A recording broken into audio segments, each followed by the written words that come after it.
Kalau orang tidak pernah daftar itu mengkhayal untuk bisa diterima. Teman-teman di sini masuk diterima kantor kerja karena pernah melamar kan, maka akhirnya diterima. Bulan Ramadan dibuka melamar jadi penghuni surga, mau atau enggak, itu poinnya. Dibuka pendaftaran dan syaratnya sederhana, puasa siang hari, jaga 5 waktu sholat dan sholat pada malam hari dengan tarawih, selesai syaratnya. Ya. Dijauhi semua perbuatan salah, maka insya Allah akan masuk dalam surga. Kemudian ditutup pintu neraka. Apa makna kalimat ini? Ditutup pintu neraka. Kalaupun ditutup pintu neraka atau dibuka, kita masih belum tahu apa tujuannya. Kita masih di dunia. Orang yang melanggar pun masih hidup, orang-orang kafir misalnya. Maka, dan ini di bulan Ramadan, artinya informasi ini kepada orang yang masih hidup. Maka yang dimaksud kata para ulama adalah adanya penghapusan diri dan nama dari api neraka. Adanya penghapusan nama dari api neraka. Ini penting teman-teman sekalian. Perlu antum garis bawahi satu hal ya. Kalau kita sekarang ini memiliki nama terdaftar di surga, punya tempat di surga dan punya tempat di neraka. Kita semua punya itu. Kalau seseorang mukmin meninggal dunia dalam kondisi dia beriman dan beramal saleh, maka dia akan masuk ke surganya, tempatnya di neraka dihapus oleh Allah. Kalau dia meninggal dalam keadaan fasik, fasik ini maksudnya muslim tapi masih banyak dosanya, tidak sempat tobat sebelum meninggal, maka dia akan masuk ke nerakanya dulu, dibersihkan dosanya, baru dia masuk ke dalam surganya.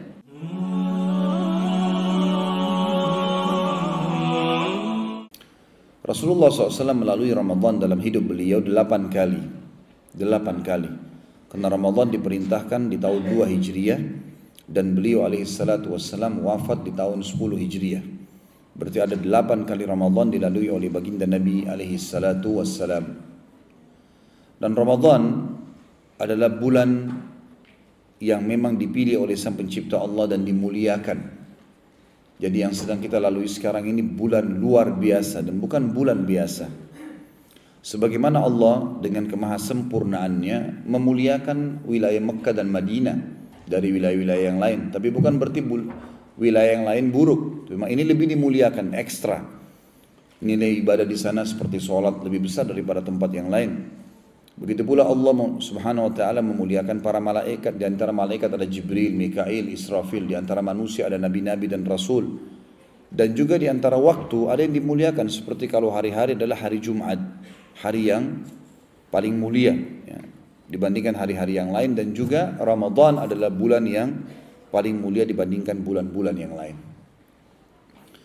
Nabi SAW, saudaraku seiman, setiap kali akan tiba Ramadan selalu mengulang-ulangi motivasinya kepada para sahabat. Di antaranya hadis yang masyhur, beliau bersabda, "Hai manusia, telah datang kepada kalian bulan Ramadan, bulan yang penuh dengan berkah." Makna berkah saudaraku seiman adalah selalu segala sesuatunya cukup bahkan lebih. Seperti misal, makanan dan minuman kita di bulan Ramadan diberkahi oleh Allah. Saya yakin beberapa hari sudah kita lalui Ramadan ini, alhamdulillah, dengan kebaikan dan kesempurnaan, ya, kebaikan dan kemuliaan Allah kepada kita semuanya, dengan sangat nyaman, sangat ya, tenang, ya, dan kita begitu mengejar pahalanya. Sebenarnya kita memiliki keberkahan dalam makanan. Misal kalau kita sahur pun dengan sedikit saja rasanya cukup sampai azan maghrib. Atau bahkan ada teman-teman mungkin yang lupa sahur, tetap berkah. Nanti pada saat buka puasa minum segelas air dingin atau sirup atau teh hangat, atau memakan beberapa potong kurma, buah kurma atau kue, maka sudah kenyang rasanya. Maka ini keberkahan namanya. Allah berkahi makanan dan minuman. Allah berkahi waktu. Dari pagi sampai menjelang maghrib rasanya panjang sekali waktu. Tentu bukan untuk disia-siakan, tapi untuk dimaksimalkan dalam bentuk ibadah. Karena Nabi SAW memang menjanjikan kepada kita keberkahannya. Sebagaimana nanti akan kita rincikan lebih jauh tentang masalah bagaimana seorang muslim memaksimalkan waktunya di Ramadan sebagaimana perintah baginda Nabi SAW. Lalu kata Nabi SAW pada bulan itu, di bulan Ramadan, Allah menurunkan rahmatnya. Riwayat lain, Allah menyebarkan rahmatnya. Dan di antara rahmat tersebut adalah Allah akan menghapuskan semua dosa-dosa. Di bulan Ramadan ini ada pembersihan dosa. Dalam riwayat Bukhari dan Muslim yang lain, antara 5 waktu sholat, antara Jumat ke Jumat, antara Ramadan ke Ramadan. Riwayat lain mengatakan antara umrah ke umrah, pembersihan dosa di antara keduanya kalau dosa-dosa besar dijauhi. Kemudian Allah akan ijabah doa. Permintaan-permintaan kita sebulan penuh teman-teman sekalian akan dijanjikan diterima. Walaupun bulan-bulan lain mungkin diterima, tapi ini dijanjikan ekstra. Seperti kalau kita di perusahaan, misalnya teman-teman di sini banyak bekerja di perusahaan, dijanjikan oleh perusahaan bulan Januari dari tanggal 1 sampai tanggal 30 misalnya, atau tanggal 31, ini bulan di mana semua pegawai bisa mengajukan permohonannya, penaikan gaji misalnya, penaikan jabatan, ya, cuti pulang, semua akan dikasih. Saya yakin kita akan memaksimalkan waktu bulan Januari itu. Begitulah kurang lebih. Allah Subhanahu wa taala memudahkan buat kita agar diterima semua permohonan kita di bulan ini sebulan penuh, tidak mengenal waktu, dari pagi sampai pagi lagi 24 jam. Lalu kata Nabi SAW, pada bulan itu Allah melihat persaingan kalian, maka lihatkanlah yang terbaik dari diri kalian, karena Ia akan membanggakan kalian di depan para malaikatnya. Termasuk rahmat Allah adalah Allah akan buka semua pintu surga, Allah akan tutup semua pintu neraka, dan Allah akan membelenggu semua syaitan yang jahat, sehingga mereka tidak leluasa menggoda seleluasa menggoda di luar Ramadan. Kita garis bawahi 3 poin ini: terbukanya pintu surga, tertutupnya pintu neraka, dan dibelenggunya semua syaitan yang jahat. Saya ingin tanya teman-teman sekalian, kira-kira apa maknanya pintu surga dibuka di bulan Ramadan? Dan apa kira-kira manfaatnya buat kita? Kalau kita berpikir surga, kita bisa mengetahui dari dalil-dalil syariat, tapi kita belum melihatnya. Dan kalaupun sekarang dibuka, kita masih belum bisa masuk. Kira-kira apa yang dimaksud dengan dibuka pintu surga di bulan Ramadan? Maka teman-teman harus garis bawahi kalimat ini ya.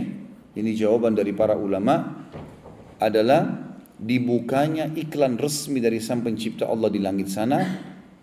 Iklan resmi dari 1 Ramadan, dan kita sekarang berada di pekan-pekan pertamanya, sampai akhir Ramadan pendaftaran masuk ke dalam surga.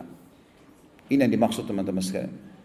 Jangan menjadi orang-orang yang hanya mengkhayal di angin, ya, di atas angin. Seperti misal ada sebuah kampus lagi dibuka pendaftaran untuk jadi mahasiswa atau mahasiswi, atau ada sebuah perusahaan lagi dibuka pendaftaran untuk jadi pegawai.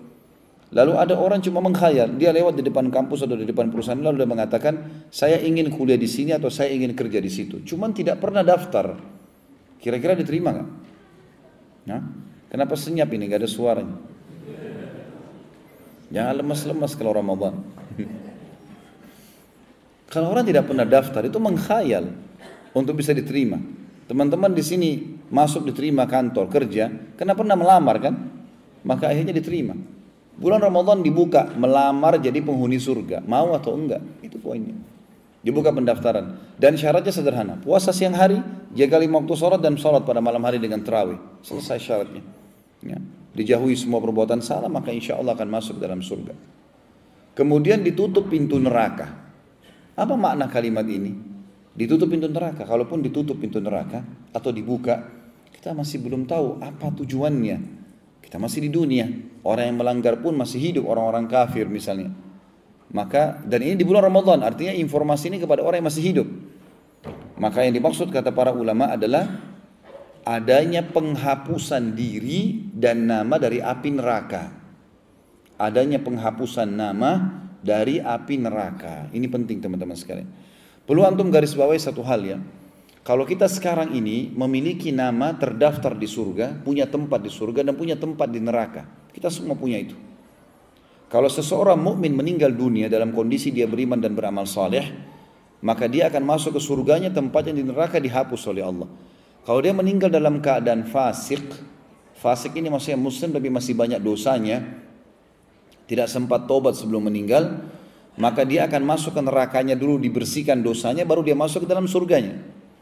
Kalau dia meninggal dalam keadaan kafir, munafik, atau musyrik, 3 golongan yang akan kekal di api neraka, maka dia akan masuk ke nerakanya secara abadi, dan tempatnya di surga diberikan oleh Allah kepada siapa yang dia kehendaki. Maka di Ramadan teman-teman ada penghapusan nama itu. Artinya kita akan dihapus dari api neraka, kata para ulama, akan setelah, kalau kita mohon Ramadan ini, teman-teman jangan luputkan doa itu. Seperti kalau nonton sholat Masjid Haram Mekah dan Madinah, saya yakin juga mungkin di sini ya, tarawihnya pada saat witir, umumnya kalau imam yang faham dia akan baca Allahumma a'tiq riqabana wa riqaba abaina wa ummahatina minan nar. Apa artinya?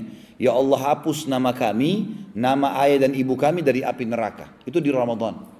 Karena Nabi SAW bersabda dalam hadis yang lain, sesungguhnya di bulan Ramadan Allah menghapus nama-nama hambanya dari api neraka. Dan itu terjadi di setiap malam dari malam-malam Ramadan. Maka kita harus menghapuskan nama kita, teman-teman sekalian. Kata ulama hadis yang dimaksud kalau orang minta, misalnya mengatakan Allahumma a'tiq riqabana wa riqaba abaina wa ummatana minan nar, ya Allah hapuslah nama kami dan nama kedua orang tua kami dari api neraka. Allah akan hapus sampai dari api neraka dan Allah akan berikan taufiknya setelah itu, sehingga dia tidak akan pernah berbuat perbuatan ahli neraka. Semuanya tinggal perbuatan ahli surga. Itu poin penting sekali, artinya sangat memudahkan kita untuk istiqamah setelah Ramadan, karena tidak akan pernah terbuka lagi pintu-pintu dosa. Allah Subhanahu wa taala akan menjaga itu. Kemudian penutupan hadis adalah semua syaitan yang jahat, dalam hadis dikatakan maradatul jin, syaitan-syaitan yang jahat, mereka dibelenggu sehingga tidak leluasa menggoda. Garis bawahi kalimat ini, seleluasa mereka menggoda di luar Ramadan, artinya di Ramadan masih menggoda, hanya saja dibelenggu. Dalam bahasa Indonesia, belenggu ini teman-teman sekalian adalah kalau diikat lehernya, diikat kedua tangan, diikat kedua kaki, namanya belenggu. Dan ini memang titik-titik kalau diikat teman-teman orang susah bergerak. Makanya hewan itu diikat lehernya, gitu kan? Diikat kakinya. Memang seperti itu. Makna daripada syaitan dibelenggu adalah musuh. Bayangkan teman-teman kalau kita lagi lomba lari dengan seseorang. Ada musuh kita lagi lomba lari dengan dia, tapi dia dibelenggu, lehernya diikat, kedua tangan dan kakinya diikat. Kita biar jalan santai pasti menang. Seperti itulah. Jadi kita dengan syaitan di bulan Ramadan ini jaraknya sebulan, teman-teman. Kalau kita jalan kaki dari Indonesia, mungkin sudah sampai ke sini, ke Qatar kali. Ya, 1 bulan itu. Jarak antara kita sama syaitan jauh sekali. Luar biasa enaknya kita mencapai kemenangan kalau musuh kita sudah diikat. Ya, tidak bisa bergerak. Jangan menjadi orang-orang yang konyol, saudaraku seiman. Mohon maaf tanda kutip saya bahasakan ini. Kekonyolan mereka adalah pada saat tiba Idul Fitri atau malam Idul Fitri, lisannya mengatakan Alhamdulillah, tapi Alhamdulillahnya salah tempat. Karena Alhamdulillah lisannya ini diikuti dengan hatinya niat, Alhamdulillah saya lepas dari penjara ibadah. Alhamdulillah tidak lagi puasa. Alhamdulillah tidak lagi sholat tarawih. Alhamdulillah tidak lagi baca Quran. Alhamdulillah sudah boleh buat dosa. Ini salah alhamdulillahnya ini. Ramadan bulan pelatihan. Bagaimana seseorang meningkatkan skill spiritualnya, skill ibadahnya, skill keimanannya. Ditingkatkan semua itu. Dan tujuannya adalah untuk dipraktikkan 11 bulan ke depan. Apa yang kita dapatkan? Sebulan penuh perut kita biasa puasa.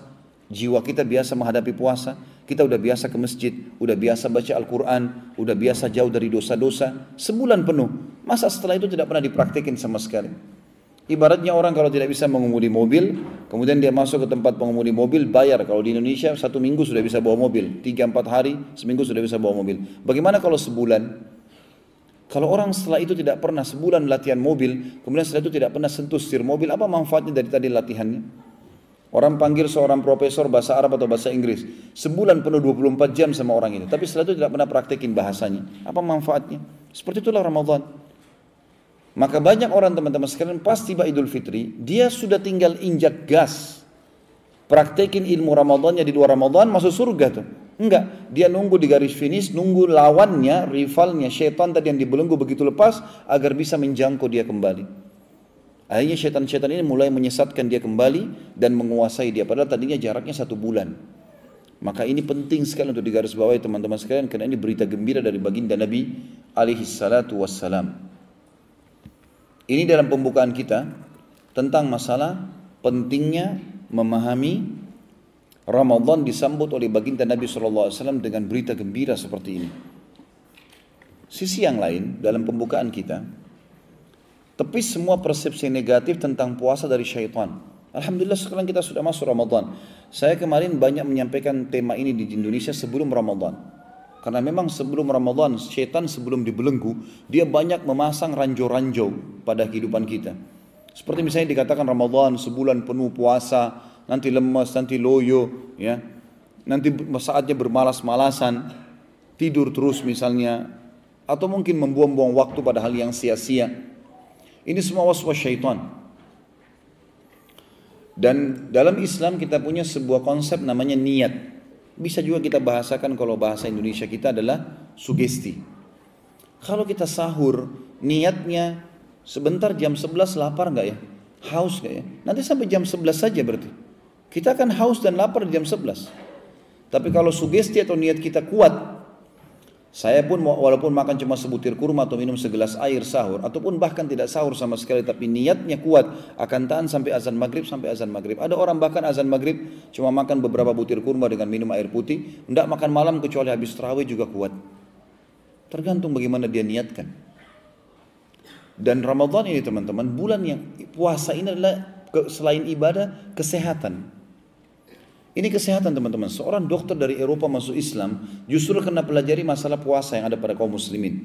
Dia mengatakan manusia yang paling sehat adalah umat Islam. Gara-gara mereka punya terapi puasa untuk kesehatan mereka seminggu 2 kali, Senin dan Kamis. Mereka punya sebulan Ayyamul Bid 3 hari, 13, 14, 15. Mereka punya setahun sekali sebulan. Rasionalnya begini. Badan kita ini kalau mesin udah rusak nih. Masuk panas, masuk dingin, masuk asam, masuk segala macam. Ini kalau mesin rusak gak kira-kira? Ya, bisa rusak. Butuh servis. Antum kalau naik mobil di sini, masya Allah ternyata pakai kendaraan mobil. Kalau tidak diservis, mobilnya bisa rusak. Nggak ganti oli, nggak isi bensin, dipaksa pun mungkin nggak bisa jalan. Badan kita butuh untuk diservis teman-teman sekalian. Kita walaupun tidur, usus kita itu tetap mengelola sisa makanan yang kita makan. Maka kita butuh untuk servis. Ini kesehatan. Sampai ada beberapa dokter mengadakan penelitian dan ditulis secara filosofisnya kira-kira seperti apa puasa itu, apa manfaatnya Ramadan. Kalau orang puasa sebulan dan mengikuti mekanisme yang sebenarnya dari bulan Ramadan, maka dia akan mendapatkan kesehatan yang luar biasa. Saya dapatkan datanya tentang masalah Ramadan atau puasa itu adalah kesehatan. Di dalam salah satu artikel yang ditulis, diadakan penelitian oleh seorang ilmuwan ya, saya lihat dulu sebentar.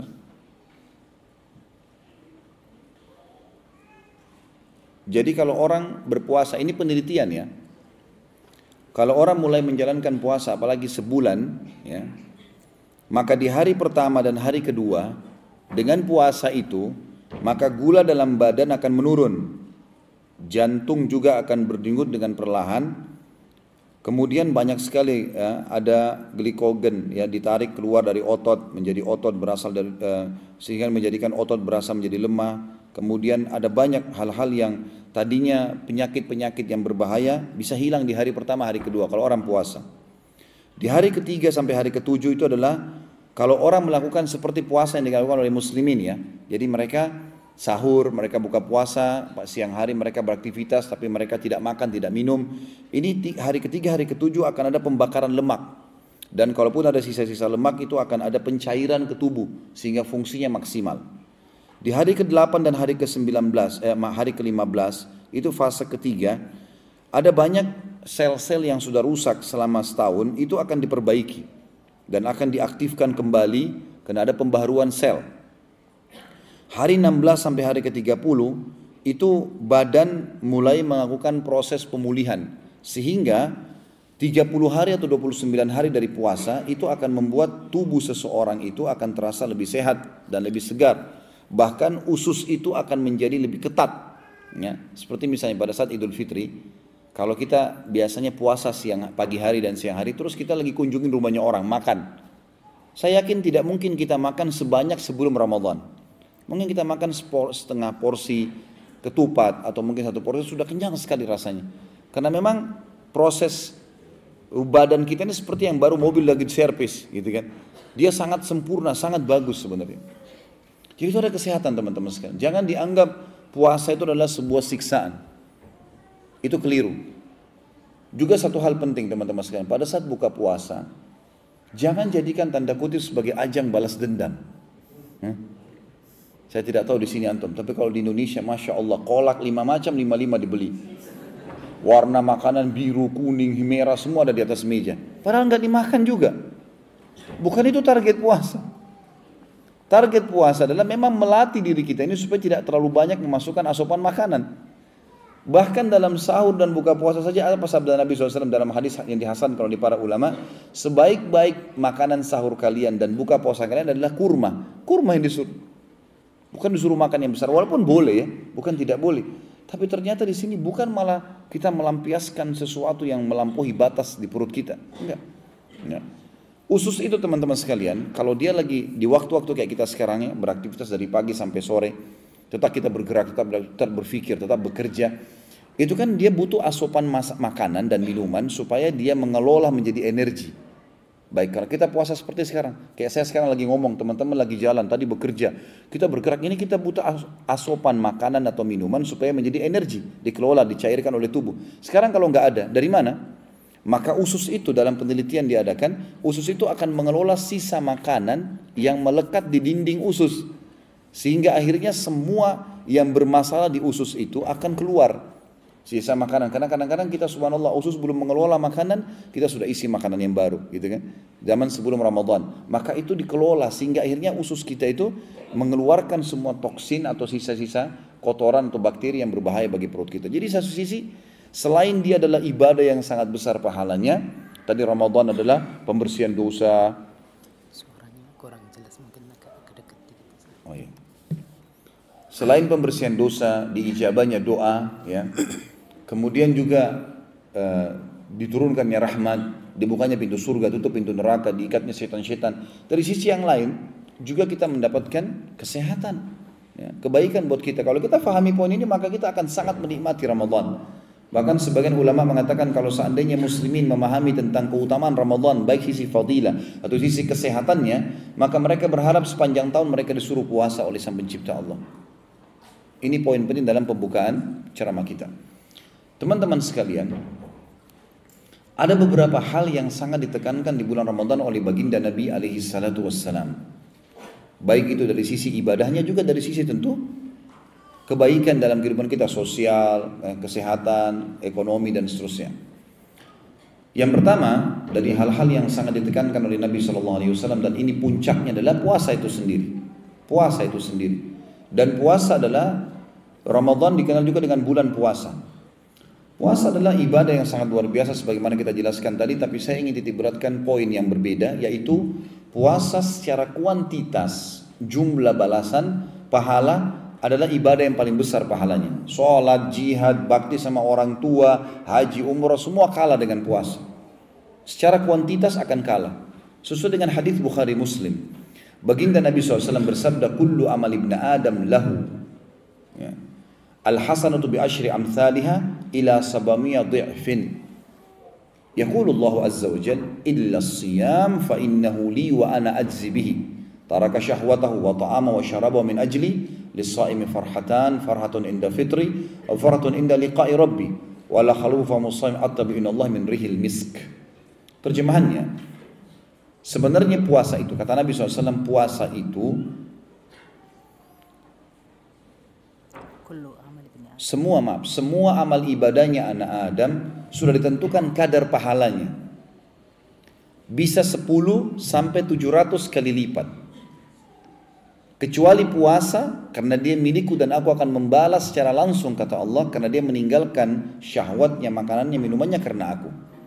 Apa makna di sini teman-teman sekalian? Semua amal ibadah anak Adam, sholatnya, bakti sama orang tuanya, haji, jihadnya, sudah ditentukan kadar pahalanya 10 sampai 700 kali lipat. Artinya beda pahalanya antara orang, misal antum mau sedekah, keluar dari rumah, membawa uang, kalau di Indonesia saya bahasakan, mungkin di sini real, rupiah misalnya, kita ambil uang yang paling besar, 100 ribu, uang yang paling bersih, bahkan tidak ada leceknya sedikit pun, kemudian kita taruh di kantong kita di sebelah kanan, niat untuk sedekahkan. Dengan uang yang sudah lecek atau sudah agak tua ditaruh kantong kiri untuk kita belanja.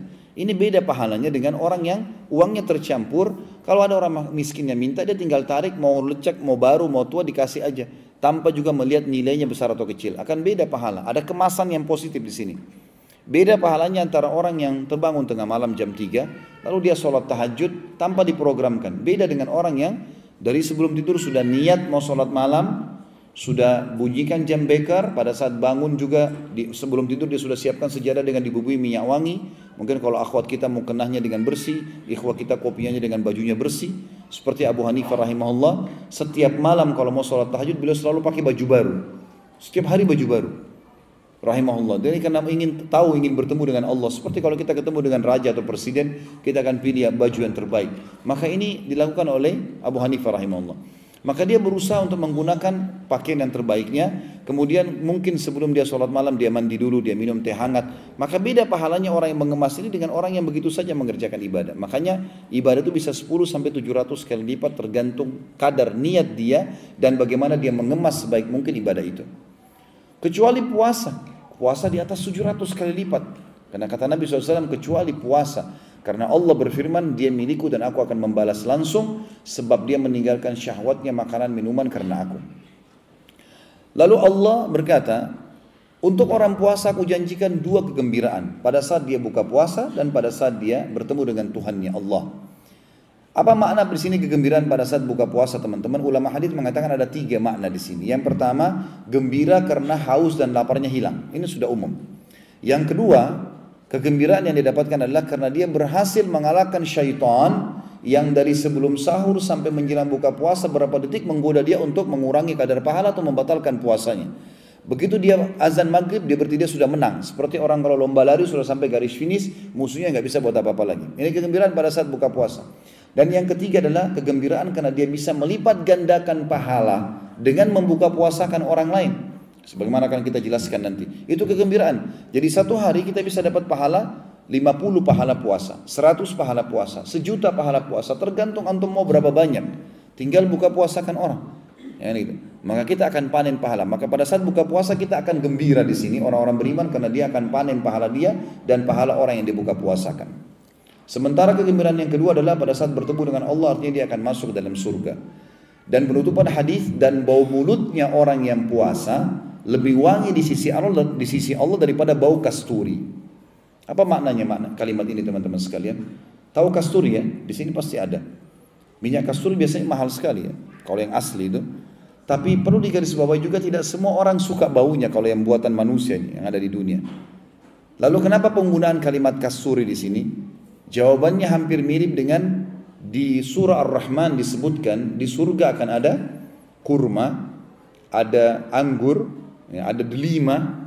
Dalam surah Al-Waqiah ada pisang disebutkan. Ini kata ulama adalah hal-hal yang sama namanya dengan di dunia, tapi beda bentuk, beda aroma, beda cita rasa. Jadi misal masalah kurma di surga, baginda Nabi SAW bersabda, sesungguhnya satu butir kurma di surga, satu butirnya seperti tempayan besarnya. Tempayan tempat makanan yang besar, bisa 10 orang makan. Satu butir kurma. Putihnya lebih putih daripada susu, manisnya lebih manis daripada madu, dan lembutnya lebih lembut daripada buih. Tidak akan pernah kita temukan di dunia ada kurma seperti ini. Warnanya putih, lebih putih dari susu. Yang kita tahu adalah coklat, hijau, merah. Tapi putih nggak akan pernah ada kurma putih. Dan rasanya lebih manis daripada madu dan lebih lembut daripada buih. Tapi seperti itulah. Makanya kata ulama yang disebutkan di surga adalah sama dari sisi nama dengan dunia, tapi beda dari sisi bentuk, aroma dan cita rasa. Begitu juga dengan kasturi. Kasturi surga beda teman-teman sekalian dengan kasturi dunia. Banyak sering digunakan kalimat ini ya, seperti misalnya selain bau mulutnya orang yang puasa di sisi Allah lebih wangi dari bau kasturi, juga ada hadis tentang orang yang mati syahid. Yang kata Nabi SAW, orang yang mati syahid akan menetes darah dari lukanya dan mengeluarkan wangi lebih wangi dari bau kasturi atau sebagai semerbak kasturi, gitu kan? Maka kata para ulama ini adalah kasturi akhirat. Dan yang dimaksud dengan kalimat Nabi SAW, sesungguhnya bau mulutnya orang yang puasa di sisi Allah lebih wangi dari bau kasturi adalah ahli surga yang rutin puasa. Nanti kalau dia ngobrol dengan ahli surga yang lain dan di surga itu, mulutnya mengeluarkan bau kasturi yang wangi. Dan ini tidak berlaku bagi orang yang tidak puasa. Misal, ada orang meninggal tidak sempat puasa Ramadan. Mungkin karena kejahilan atau kena maksiatnya. Lalu dia masuk neraka dulu, dibersihkan dosanya, lalu dia masuk ke dalam surga. Nanti dia nggak dapat fasilitas itu. Jadi ini bukan maknanya teman-teman, Kalau kita baca dalam hadis misalnya, teman-teman baca buku, oh bau mulutnya orang yang puasa lebih wangi di sisi Allah dari bau kasturi. Bukan kita datang ke teman kita lagi puasa gini, ini cium bau mulut saya, kita tiupin ke dia. Itu bisa pingsan dia nanti. Karena pasti bau mulut kita ada, gitu kan. Jadi bukan itu yang dimaksud ya, kalau antum lagi baca hadis ini, fahami. Ini maksudnya di akhirat nanti di surga. Kalau sudah masuk, bau mulut kita lebih wangi dari kasturi di surga nanti. Ini yang dimaksud. Orang puasa juga teman-teman sekalian kayak kita sekarang, ikuti 2 syarat mutlak yang sudah masyhur. Hadisnya saya yakin sudah sering didengar. Adalah sabda Nabi SAW, hadis Bukhari Muslim, "Man shama Ramadhana imanan wa ihtisaban ghufira lahu ma taqaddama min dhanbi." Untuk menambah ekstra yang kita bisa dapatkan lagi puasa, selain pahala yang lebih besar sampai 700 kali lipat mengalahkan ibadah-ibadah yang lain, juga kita bisa membersihkan semua dosa kita dengan puasa itu. Dan setiap hari ada pembersihan dosanya. Sebagaimana sabda Nabi SAW, siapa yang berpuasa Ramadan karena keimanan dan mengharapkan pahalanya, 2 syarat, maka dibersihkan dosa-dosanya yang lalu. Apa maknanya keimanan teman-teman sekalian? Keimanan artinya semua orang pun tidak puasa, saya tetap puasa. Enggak ada urusannya antara saya sama Allah. Itu makna keimanan. Jadi bukan puasa karena enggak enak sama teman, enggak enak sama atasan, enggak enak sama pasangan hidup, enggak enak sama lingkungan, enggak. Memang karena Allah, itu keimanan. Siapa yang berpuasa karena keimanan, yakin ini perintah Allah dan mengharapkan pahalanya, maka dibersihkan dosa-dosanya yang telah lalu.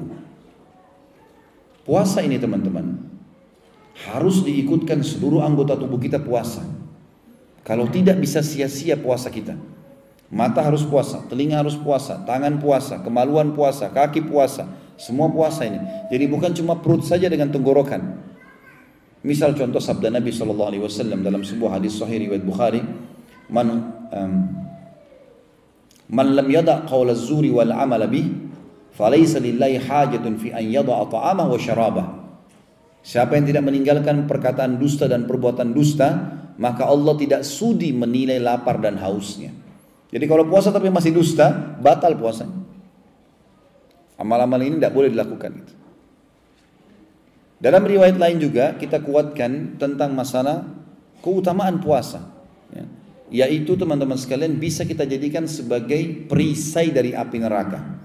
Jadi selain pahalanya sampai lebih dari 700 kali lipat, juga bisa pembersihan dosa, juga dia bisa menjadi perisai dari api neraka. Tapi syaratnya 4. Dengarkan hadisnya.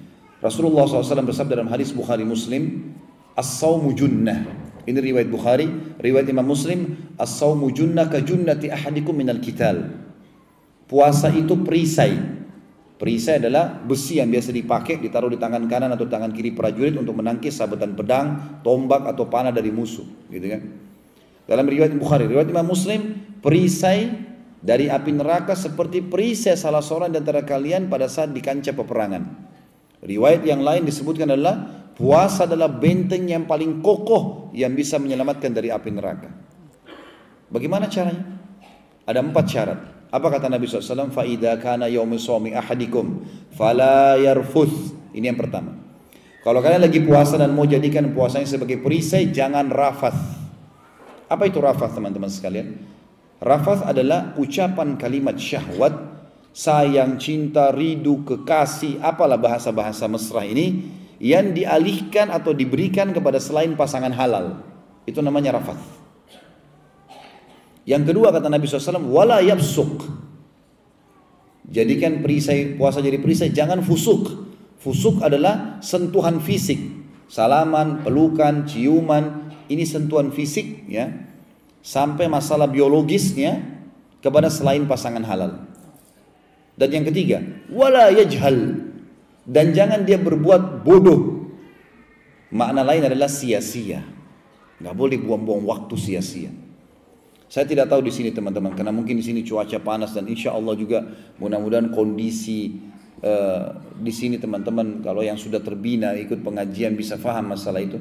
Tapi kalau kita bicara umum awamnya orang, kalau di Indonesia mungkin karena cuaca nggak sepanas di sini ya. Maka ada orang di Indonesia banyak di Jakarta ini, mall buka jam 10 pagi, dia antri nomor 1. Masuk duluan di mall. Untuk apa Bapak Ibu nih masuk di mall pagi-pagi begini, masih belum ada orang masuk. Untuk nunggu buka puasa. Ngapain nunggu buka puasa 12 jam di mall? Mutar-mutar 3 kali di toko orang, gak belanja juga gitu kan. Mana dengar musik, mana lihat auratnya perempuan terbuka, ya. Mana buang-buang waktu. Ini perbuatan kejahilan ini. Ada orang juga menghabiskan waktu teman-teman sekalian dengan tidur. Di Ramadan ada orang puasa cuma 1 jam. Dari habis subuh tidur sampai jam 5 sore. 1 jam aja puasanya. Bangun mandi, bangun sholat tidur lagi. Allahu a'lam, ini yang ketawa-ketawa tahu diri barangkali. Kalau antum lagi cuti misalnya. Ada orang begitu, subhanallah, tidur saja kerjanya. Jam 5 bangun mandi siap-siap buka puasa. Puasa apa ini? Tahun 2 Hijriah pertama diperintahkan Ramadan, teman-teman sekalian, ada perintah perang Badr. Badr sekian ratus kilo dari Madinah. Sahabat safar jihad loh ini. Antum cuma keluar cari rezeki, cuma keluar beli kesiapan untuk buka puasa. Ini jihad, perang. Menghadapi musuh, tidak batalin puasa mereka. Mereka tetap kokoh, mereka tetap tegar, gitu kan. Jadi tidak boleh nih teman-teman. Atau ada orang banyak buang-buang waktu.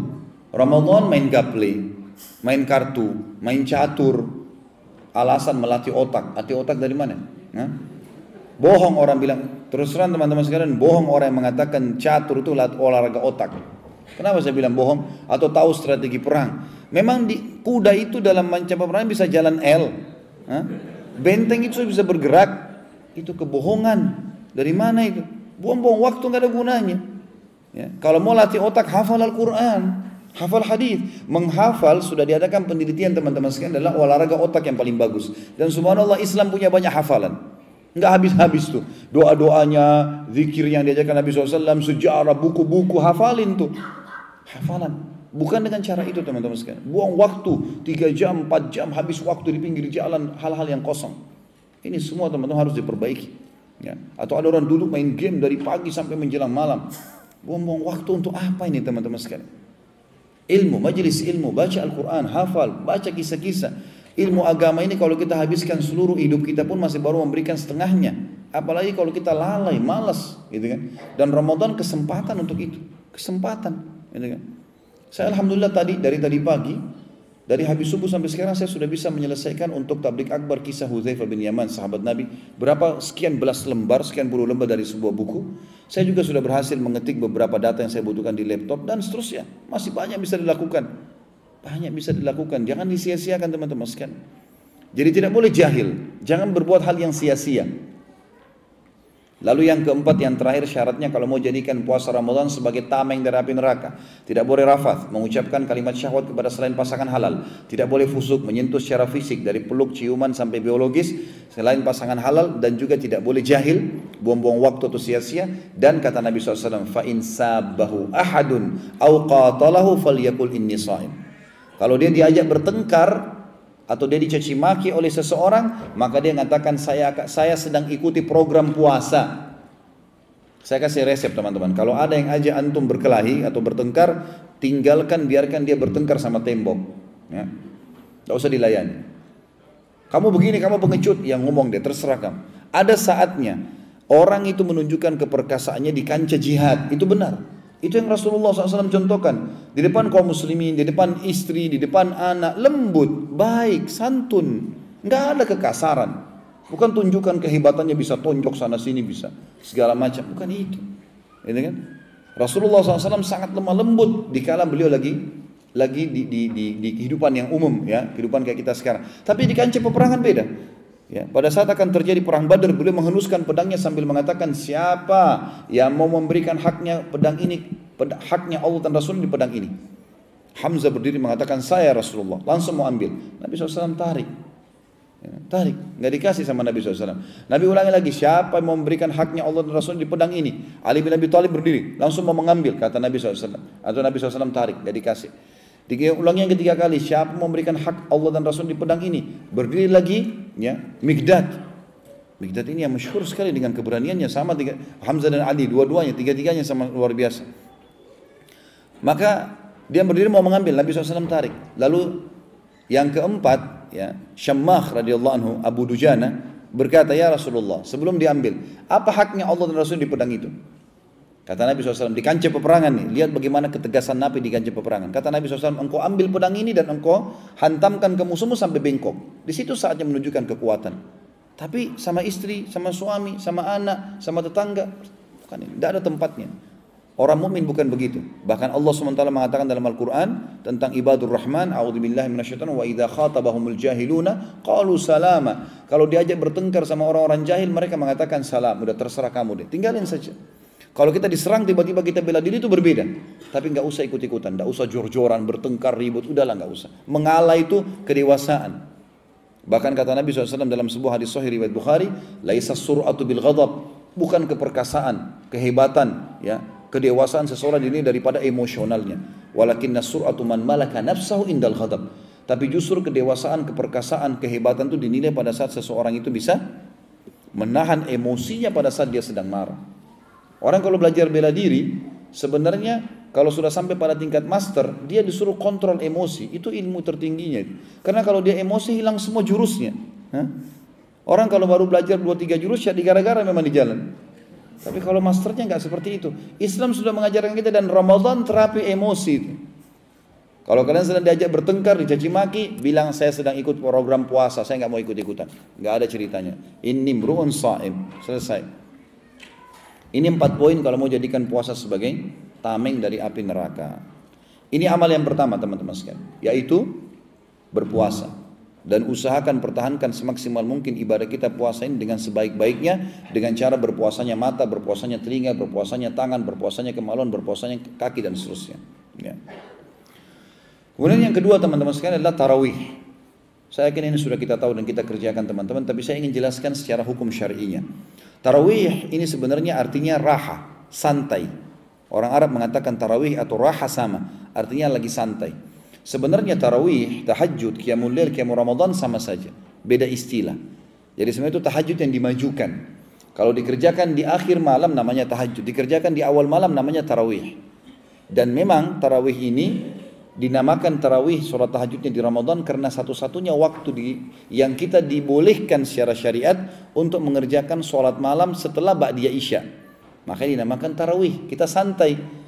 Fisik kita masih sehat, kita masih mampu lakukan, apalagi rame-rame dikerjakan, semua masjid mengerjakan, maka lebih mudah. Makanya namanya tarawih.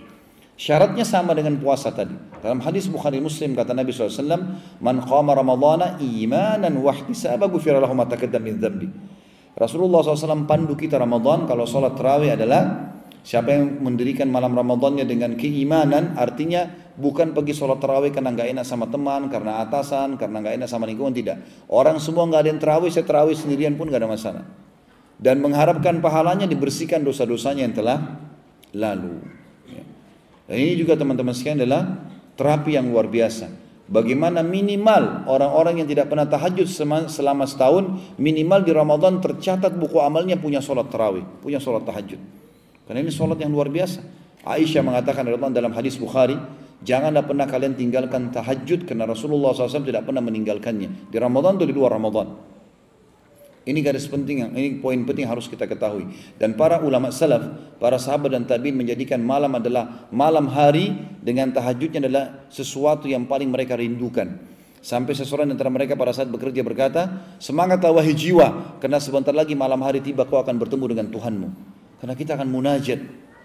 Pada saat subhanallah tahun lalu saya diundang ke Qatar ini, sempat kami diundang ke Istana Raja dan salaman sama Raja gitu kan. Kemudian saya sempat waktu itu berpikir akan saya ceritakan ke jemaah di Indonesia kalau sempat ke Qatar dan salaman sama Raja. Waktu saya masuk ke ruangan memang mewah, besar, luas, segala macam istana tersebut, pemeriksaan ketat. Rajanya pun dengan pakaian, dengan gagah dan seterusnya salaman. Setelah itu selesai, orang makan selesai. Terus saya berpikir, apa manfaatnya saya ketemu Raja ini? Cuma sebuah kebanggaan, salaman, selesai. Oh saya pernah ketemu Raja Qatar, hanya sebatas itu. Waktu Raja Salman datang ke Indonesia, sempat banyak beberapa dai ketemu. Ada beberapa jemaah tanya saya, Ustaz Khalid tidak ketemu Raja Salman. Saya bilang saya alhamdulillah ketemu Raja tiap hari. Mereka kaget, tiap hari? Kan Raja Salman cuma berapa hari di Jakarta. Saya bilang bukan Raja ini, Malikul Mulk, Raja yang sebenarnya. Ya, Allah subhanahu wa ta'ala. Kenapa kita nggak sadar teman-teman? Setiap malam Allah azza wa jalla datang ke rumah kita. Bukan kita yang datang ke istananya Raja. Allah datang ke bumi ke rumah kita lalu bertanya. Ada yang minta ampun saya maafkan, ada yang punya hajat saya penuhi, ada yang minta tolong saya tolong. Kenapa kita sia-siakan? Sebagian ulama salaf mengatakan sungguh jahil sebagian besar dari kaum muslimin mengkhayal bisa mendapatkan rahmat Tuhannya dan masuk ke dalam surga selamat dari neraka, sementara mereka masih sibuk tidur di atas ranjang mereka di malam hari. Artinya boleh kita tidur, tapi itu malam yang luar biasa. Dan dibiasakannya di bulan Ramadan ini terapi buat kita, bangun makan sahur sejam, setengah jam sebelum subuh teman-teman sekalian. Ini adalah waktu yang mustajab doa, sepertiga malam itu. Agar kita nanti setelah Ramadan dipraktikkan ilmu itu, bukan untuk kita tinggalkan. Yang ketiga adalah bersedekah. Sedekah sudah kita tahu. Tentu ada bedanya teman-teman konsep dasarnya kapitalisme dengan Islam. Kapitalis berkata pangkal kaya menabung. Dan banyak umat Islam yang seperti ini konsepnya. Islam mengatakan sedekah pangkal kaya. Kira-kira ketemu nggak antara nabung sama sedekah? Hah? Mana suaranya? Ketemu gak kira-kira? Yang satu nyimpan, yang satu suruh keluar. Ketemu gak kira-kira? Orang Islam yang konsepnya sama ini, menabung pangkal kaya seperti orang kapitalis, ya begitu-begitu saja terus rezekinya. Islam mengatakan sedekah pangkal kaya, sedekah royal, keluarkan di jalan Allah, akan datang bantuan. Makin besar kita keluarkan, maka makin besar terbuka keran tanda kutip dari langit untuk turunnya rezeki itu. Teman-teman kalau mau dapat ikan paus, pakai kapal tanker. Nggak bisa pakai kail kecil. Ini celengan masjid lewat, saya tidak tahu kalau di sini antum ada, mungkin di sini tidak ada celengan masjid. Di Indonesia kan kita masya Allah celengannya, semua masjid ada celengan. Tapi kasih 2.000, 5.000, habis itu minta sama Allah apa? Kesehatan, kekuatan, keturunan, selamat dari neraka, masuk surga. 2.000. Bagaimana ini? Mau dapat ikan paus, tapi kailnya kecil. Nggak mungkin, dia juga bisa terjatuh di lautan itu, gitu kan? Sedekah ini perlu dikeluarkan teman-teman sekalian, keluarkan sedekah. Praktekkan teori sederhana ini, demi Allah kalau antum praktekin lihat deh bagaimana hasilnya. Kami coba praktekin dalam hidup, luar biasa Allah bukakan pintu. Makin besar kita keluarin, makin besar pintu terbuka. Sudah begitu. Ya. Luar biasa. Setelah kami terapkan coba dalam masalah-masalah kehidupan, coba deh praktekin sedekah ini, sedekah itu. Sekarang teman-teman sekalian dalam hitungan beberapa tahun saja kami di Jakarta sudah ada alhamdulillah 16 perusahaan yang kami bisa naungi. Itu atas nama saya sendiri. Saya tidak tahu pun dari mana, tapi saya sangat yakin kena poin itu. Kadang-kadang ada orang miskin di jalan, saya terima amplop ceramah, begitu lewat saya lihat orang susah, kasih langsung, tidak usah buka amplopnya, kasih berapapun jumlahnya terserah dia. Subhanallah, restoran yang saya buka ramai pun pengunjung datang. Allah kasih kuncinya di sana. Tapi kalau selalu 1.000, 2.000, 5.000 ini, ya begitu-begitu terus rezekinya, gitu kan. Sedekah yang besar. Ramadan ini adalah puncaknya sedekah. Rasulullah SAW bersabda, "Afdalus sadaqatu sadaqatu fi Ramadan." Sedekah yang paling afdal yang dikeluarkan di bulan Ramadan. Banyak jenisnya. Saya kasih contoh. Saya tidak tahu di sini tentu sama saja ya, karena di sini rata-rata masya Allah negara kaya, banyak masjid sudah dinaungi oleh pemerintah segala macam. Di Indonesia ini luar biasa dan antum bisa lakukan ini, bisa dikirim uangnya ke Indonesia. Di Ramadan itu banyak sekali masjid yang butuh bantuan. Dan banyak orang di antara kita teman-teman sekalian pada saat Allah mudahkan kakinya datang ke sebuah masjid atau musola, baik di dekat rumahnya atau di pinggir jalan, dan dia temukan masjid itu kerannya bocor, WC-nya kotor, panas, ya, mic-nya rusak atau apalah kekurangan masjid itu, maka yang terjadi kebanyakan kita mencelah rumahnya Allah. Oh masjid ini kotor, masjid ini tidak bagus, masjid itu mic-nya rusak dan seterusnya. Kalau teman-teman ada tamu datang ke rumah kita lalu dia dapat aib kursi kita sedikit ada lubangnya, lalu dia hina, kira-kira kita marah gak? Bagaimana dengan rumahnya Allah? Allah menyampaikan kaki kita ke masjid itu, ke musola itu bukan untuk menghina, untuk memberikan kesempatan. Andilmu apa di sini? Daripada kita cuma tahu menghina teman-teman sekalian, keluarkan sedekahnya. Saya tuntun jamaah di Indonesia. Ya, semoga Allah ikhlaskan niat kita dalam masalah itu. Saya bilang jemaah sekalian, Bapak Ibu sekarang pergi ke musola dan masjid dekat rumahnya, lihat itu musola, datangin 10-20 menit, datangin, lihat kamar mandinya, kerannya yang rusak ganti. Saya pernah temukan masjid dekat rumah kami di Jakarta Timur, saya masuk kerannya bocor. Saya tanya Pak marbot mesinnya, Pak kenapa bocor? Kapan? Tadi pagi. Baik, berapa satu keran? 50.000. Kali sekian keran, berapa ongkos kerannya? Sekian. Ini uangnya, silakan. Ini buat Bapak juga sekalian marbotnya dikasih. Udah alhamdulillah, datang sholat setelahnya sudah rapi. Berapa banyak pahala kita dapatkan dari orang wudhu sholat teman-teman sekalian. Dan berapa keran itu? Keramik misalnya, di Indonesia murah sekali. Satu dus 1 meter itu kalau sudah 100.000 itu sudah granit kali. Ya. Di atasnya lagi. Kalau keramik ada 50.000. Kamar mandi atau WC di tempat musola dekat rumah kita, berapa luasnya sih? 5 kali 5 meter, 25 meter. Berapa duit yang dibutuhin teman-teman sekalian? Keramik, semen, segala macam, anggap 100.000, ongkos kerja, anggap 300.000 kali 25 meter. Tapi kita 2 tahun atau 3 tahun mungkin kamar itu dipakai, kita panen pahalanya. Sedekah. Bisa dilakukan. Daripada cuma tahu menghina saja. Kalau minimal tidak ada duit, mungkin cuma sedikit, panggil marbot masjidnya, bersihin WC-nya. Ini saya mau lihat ini bersih ya. Beliin obat-obat yang biasa pakai bersihin lantai, kasih duit dia berapa, saya mau tahu ini bersih ya. Biarin dimengkilatin sama dia. Itu bisa kita kerjakan. Karpet, beli karpet buat masjid teman-teman sekalian. Kami buat program di yayasan, buat karpet buat masjid. Kenapa kita nggak megahkan rumahnya Allah supaya nyaman? Antum sholat di sini kan nyaman, masjid-masjidnya pakai karpet. Kenapa nggak dibuat di Indonesia? Ada karpet di Indonesia yang murah teman-teman, 27.000 atau 30.000 per meter. Bisa kita beli karpet yang satu masjid. Kalau mau lebih bagus memang mahal, ada sampai 750.000, ada yang 1 juta per meter, tergantung daripada kualitas dari karpetnya. Tapi bisa. Kalaupun tidak, karpet masjid yang sudah ada, coba dicuci, laundrykan, bisa kita lakukan. Banyak hal yang bisa kita lakukan nih. Panas, pasangin AC, berapa sih harga AC? Dan berapa tahun bisa dipakai AC itu garansinya 5 tahun loh. 5 tahun berarti dia umurnya memang sudah 5 tahun menurut perhitungan perusahaan itu sebenarnya. Gitu kan? Bisa 5 tahun dipakai, 5 tahun orang pakai sejuk, baca Quran, per detiknya kita dapat pahala. Orang sholat dan seterusnya. Kenapa tidak dilakukan? Dan sekian banyak hal yang bisa kita lakukan dalam masalah masjid ini. Itu sedekah. Sedekah yang lain teman-teman sekalian. Coba sekarang belum telat tentunya, masih Ramadan. Teman-teman transfer uang ke Indonesia. Kasih uang ke kerabat kita terdekat saja. Atau orang tua kita. Cari di tangga dekat rumah. Dan alhamdulillah di Indonesia ini gampang sekali dapat. Gampang sekali. Jadi orang susah. Misalnya ada satu keluarga 5 orang, suami istri dengan 3 orang anak. Tanya, beras yang dipakai berapa kilo satu bulan? 20 kilo misalnya. 20 kilo itu di Indonesia teman-teman harganya 200.000 sampai 300.000 rupiah. 20 kilo. Beras, gula, kopi segala macam beliin. Dia pakai sahur dan buka puasa. Kita panen pahalanya. Berapa harganya itu? Tidak seberapa. Kalau mungkin di sini 100 real lah antum kasih, gitu kan. Satu keluarga. Kalau antum biayai 10 keluarga. Sedekah kalau ini penyebab datangnya kekayaan. Kata Nabi SAW, mana kasamalu min sadaqah. Tidak akan berkurang harta seorang hamba karena sadaqah. Artinya kata ulama hadis akan bertambah dan berlipat rezekinya justru karena itu. Dan yang luar biasa teman-teman sekalian adalah membuka puasakan orang lain. Maaf, sebelum saya masuk situ saya mau jelaskan dulu masalah zakat juga. Zakat mal juga sangat tepat kalau antum keluarkan di bulan Ramadan. Ya, jadi ada 2 syarat zakat, ada haul, ada nisab. Haul adalah masa setahun.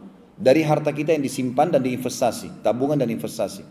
Ini teman-teman sekalian kalau antum belum niat sebelumnya, mungkin karena belum tahu atau lupa, maka niatkan Ramadan tahun lalu itu adalah awal haul saya. Niat dalam hati sekarang, di ruangan ini bisa. Itu adalah awal haul saya, berarti Ramadan sekarang kita closing buku kita. Berarti kita sudah tahu sekarang sudah setahun, masa haul. Lihatlah investasi kita dengan tabungan. Yang dipakai tidak masuk dalam zakat, seperti mobil, rumah, apalah pakaian, semua yang bermerek walaupun mahal tidak ada zakatnya kalau dipakai. Ini 2, dinilai. Kalau syarat kedua nisab, 85 gram emas tercapai, keluarkan zakat 2,5%. Itu kecil sekali ya. Kalau nilainya pun 100 juta cuma 2,5 juta dan itu pembersihan. Zakat artinya pembersihan terhadap harta kita kalau ada hal-hal yang kotor atau yang haram di situ. Keluarkan di Ramadan termasuk dalam sedekah yang umumnya yang besar sekali pahalanya. Juga dalamnya adalah dalam sedekah membuka puasakan orang. Teman-teman sekalian ini hal yang luar biasa, apalagi di Indonesia murah sekali. Antum di sini pun bisa lakukan itu.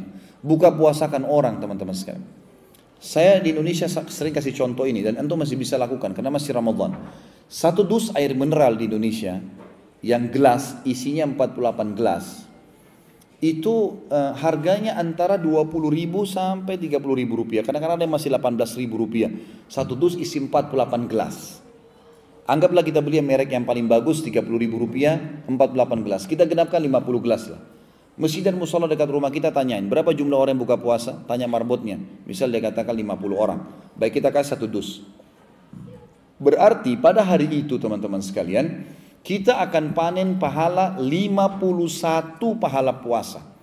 Pahala kita sendiri dan pahala 50 orang yang lain. Dan ingat ya, sebagian ulama mengatakan termasuk rahmatnya Allah adalah kalau kita buka puasakan orang yang puasa, kita akan dapat pahala orang itu lengkap.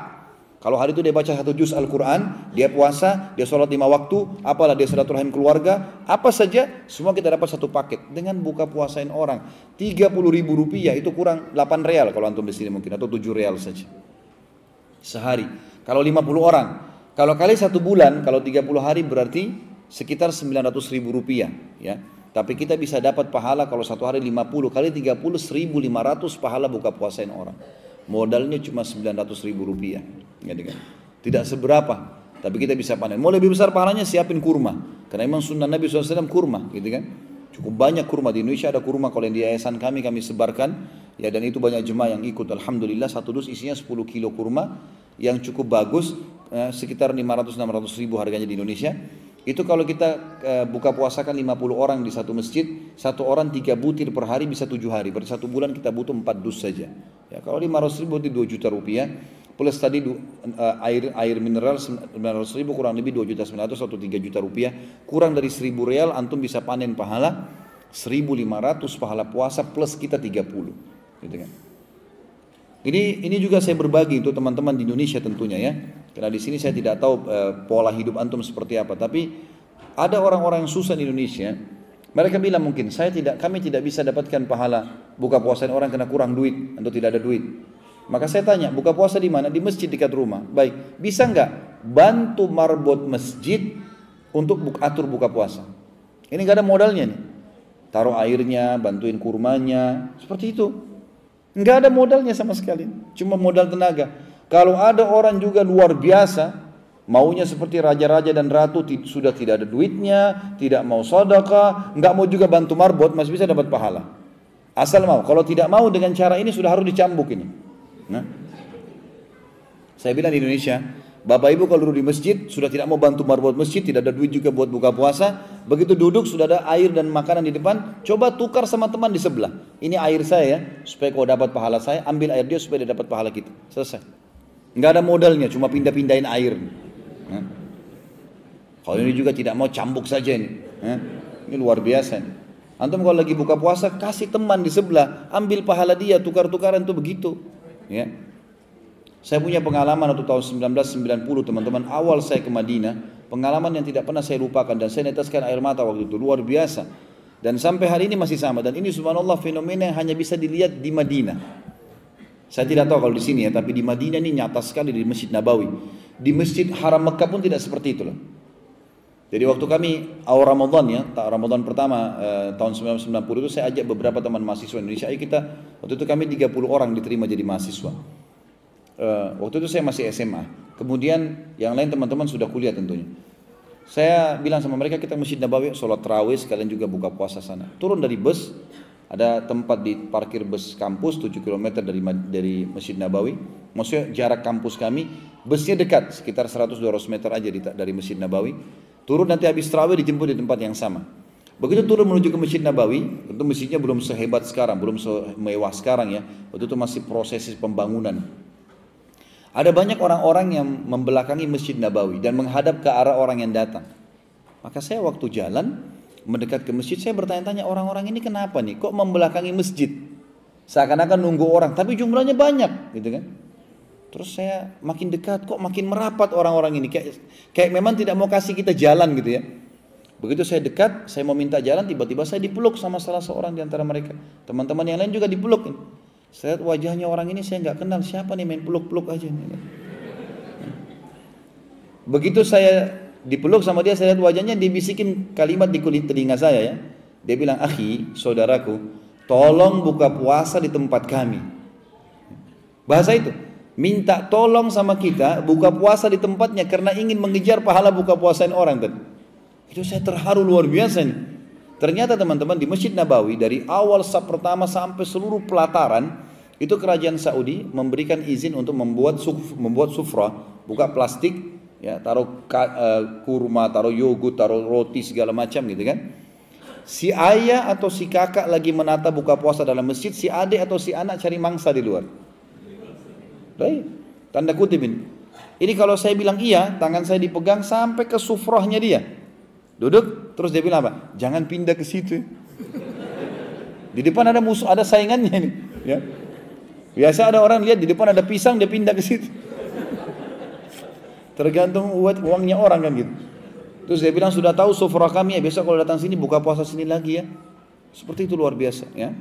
Saya akan coba nanti kirimkan ke Ustaz Syukran insyaallah cuplikan baru tahun ini dikirim salah satu sufra di Madinah. Mungkin beliau bisa share ke grup atau bisa ke teman-teman nantinya bisa melihat cuplikan itu, luar biasa. Di antaranya begitu. Jadi ada orang juga ajak buka puasa orang, ayo buka puasa di Masjid Nabawi. Ayo, setiap orang mau dekat dicium kepalanya. Silahkan buka puasa, ahlan wa sahlan dulu. Saking gembiranya dia, setiap orang mau masuk dicium kepalanya, dudukin di situ. Jadi di sufrahnya dia. Saking luar biasa. Saya bilang di Indonesia, teman-teman bandingkan dengan keadaan kita. Kadang-kadang sudah dapat giliran dari RT sama RW ini, ya. Diketuk rumahnya di bel. Sudah tiba giliran sebulan 2 kali. Begitu dibuka, gilirannya Pak, Bu, ya. Dia masih tanya, "Ah, giliran saya?" Seakan-akan aneh dapat giliran dapat pahala kan. Ini nggak boleh terjadi. Blok masjid dekat rumah sebulan dari saya, datangin RT-nya dan tidak usah bilang dari siapa. Selesai. Kan gitu. Mestinya kesempatan teman-teman sekalian. Ini penting sekali. Kata Nabi SAW, "Man fattara sha'iman kana lahu mithlu ajri sha'imin ghaira an yanqus min ajri sha'imin syai'a." Sampai membuka puasakan orang yang puasa, maka dia akan dapat pahala orang yang dibuka puasakan tanpa mengurangi sedikitpun dari pahala orang yang dibuka puasakan itu. Ini yang ketiga, sedekah. Yang keempat teman-teman sekalian, membaca Al-Quran. Membaca Al-Quran dan menghafalnya, mentadabburinya.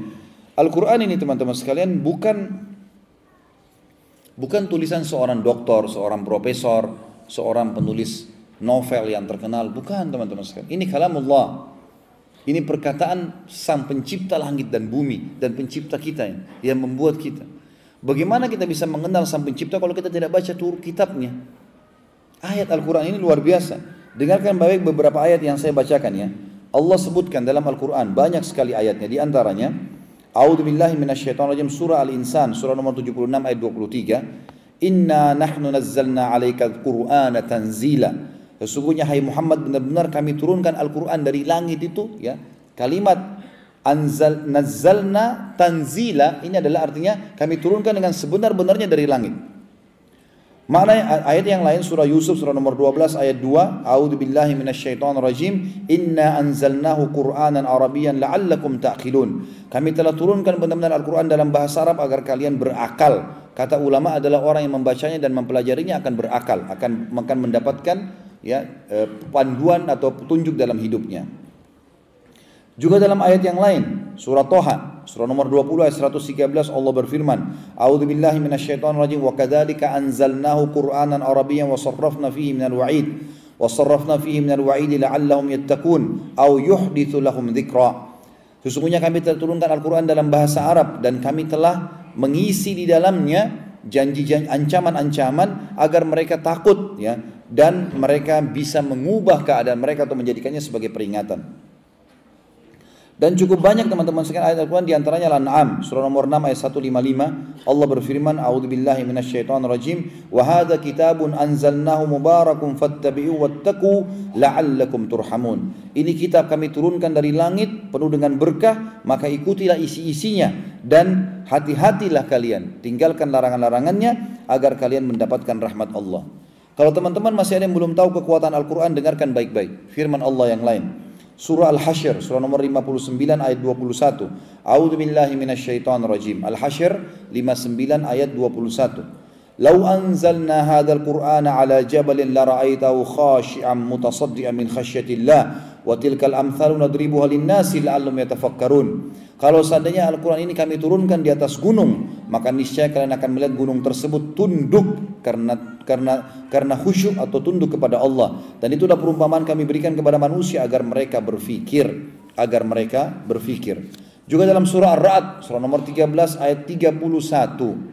Ar-Ra'd surah nomor 13 ayat 31 Allah berfirman, A'udzubillahi minasyaitonirrajim, walau anna Qur'anan suyirat bihil jibalu aw qutti'at bihil ardu aw kullima bihil mauta. Al-ayah. Yang artinya kalau ada kitab yang bisa ya meluluhkan gunung-gunung, membelah bumi dan juga mengajak bicara atau membuat orang mati bicara, itu adalah Al-Qur'an. Juga dalam surah Al-Isra surah nomor 17 ayat 45 Allah berfirman, A'udzubillahi minasyaitonirrajim wa idza qara'tal qur'ana ja'alna bainaka wa bainal ladzina la yu'minuna bil akhirati hijaban mastura. Kalau engkau membaca Al-Quran, hai Muhammad, dan tentu pengikutnya juga kita termasuk, maka kami jadikan antara engkau dengan orang-orang yang tidak beriman ada penutup sehingga mereka tidak bisa mengganggumu. Juga disebutkan Al-Quran bisa menjadi obat bagi orang-orang yang beriman. Surah Al-Isra, surah nomor 17 ayat 82 yang bunyinya a'udzubillahi minasyaitonirrajim wa nunazzilu minal qur'ani ma huwa syifaa'un wa rahmatun lil mu'minin wa la yazidudz zalimina illa khasara. Dan kami turunkan Al-Quran itu menjadi pengobat, obat dan juga karunia bagi orang beriman dan tidak akan menambah ya orang-orang zalim kecuali kerugian karena orang zalim meninggalkan itu ya. Dalam surah Isra juga surah nomor 17 ayat 88, tadi ayat 82, ini 88, a'udzubillahi minasyaitonirrajim. Qul la in ijtama'atil insu wal insu ala qul la in ijtama'atil insu wal jinnu ala an ya'tu bimithli hadzal qur'ani la ya'tuna bimithli walau kana ba'dhum li ba'dhin dhahira. Katakanlah hai Muhammad, kalau seluruh manusia dan seluruh jin bersatu lalu mereka mau coba mendatangkan seperti Al-Quran ini, maka mereka tidak akan pernah mendatangkannya walaupun seseorang di antara mereka saling terlihat satu sama lain, saling mendukung atau saling kerjasama. Juga dalam surah yang lain, surah Hud surah nomor 11 ayat 13, Allah berfirman, a'udzubillahi minasyaitonirrajim, qul fa'tu bi asyri suwarin mithlihi muftarayat wad'u man istata'tum min dunillahi in kuntum shadiqin. Coba datangkan 10 surah saja yang mirip dengan Al-Quran kalau kalian mampu. Allah menantang para pujangga Arab di sini, dan berdoalah, minta kepada selain Allah yang kalian mampu kalau kalian benar-benar jujur. Dan sekian banyak ayat Al-Quran yang menceritakan tentang dahsyatnya Al-Quran itu dan bagaimana kekuatannya yang luar biasa. Gitu kan. Teman-teman sekalian, bulan Ramadan adalah bulan Al-Quran. Bulan Al-Quran.